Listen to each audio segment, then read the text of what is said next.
ஈரோடு ஆறுமுகம் சோழி பிரசனம் ஜோதிடர். உங்களிடத்தில் குரு பயிற்சி பற்றி 3 ராசி, மேச ராசி, ரிஷப ராசி, மிதுன ராசி 3 ராசிக்கும் இன்று நான் இந்த குரு பயிற்சி பற்றி விரிவாக சொல்ல விரும்புகிறேன்.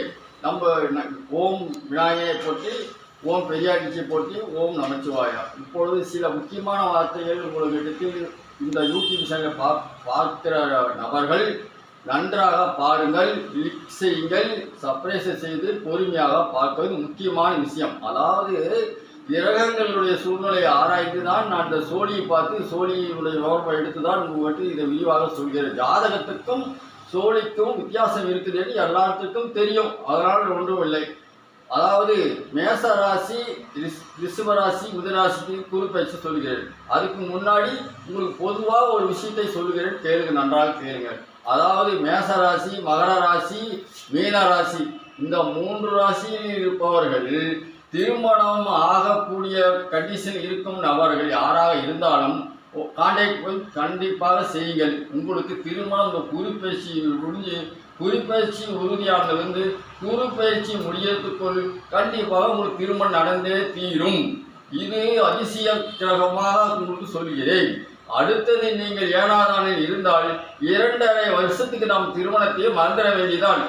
ஆறுக்கு கும்பராசிக்கும் அதே தான், மேசராசிக்கும் அதே தான், மீனராசிக்கும் அதே தான். இந்த குரு பயிற்சி ஸ்டார்ட் 11ஆம் தேதி ஸ்டார்ட் ஆகுது. அடுத்த குரு பயிற்சி முடியறதுக்குள் நீங்கள் திருமணத்தை நடத்தி முடிப்பார்கள். திருமணம் நடப்பதற்கு சாத்தியமாக இருப்பவர்கள், திருமணம் பண்ண முடியாதவர்கள் பண்ண முடியாது, திருமணத்துக்கு அழைத்து கொண்டிருப்பவர்கள், கோயில் குளத்துக்கு பரிகாரம் செய்து வந்தவர்கள், ராமேஸ்வரம், கும்பகோணம் இந்த மாதிரி பல ஊர்களுக்கு எல்லாம் நீங்கள் பரிகாரம் செய்து வந்திருந்தால் அந்த பரிகாரம் செய்தவர்கள் அனைவரும் ஒரு முறை ஆரம்பம் என்ன சோழி பார்க்கும் ஆரம்பத்துக்காக ஒரு உதாரணத்துக்கு நீங்கள் கேட்டு நீங்கள் முடிவு செய்யுங்கள். திருமணத்துக்கு முன்னால் வழிமுறைகளை நான் நன்றாக ஆராய்ந்து சில விஷயங்கள் சொல்லி, நான் பரிகாரம் சொல்ல மாட்டேன், இந்திரம் கட்ட மாட்டேன், கயிறு கட்ட மாட்டேன்.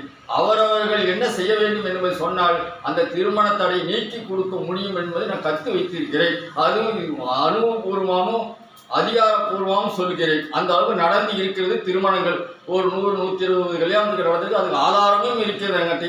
அந்த அளவுக்கு இந்த செல்லு எடுத்து காமிக்கிறதுக்கு எனக்கு இப்போ நான் செல்லு வாங்கினது இப்போதான் 1 மாதம் ஆகுது. அதுக்கான செல்லு வாங்கலை, அதனால் யாருக்கும் அனுப்பல.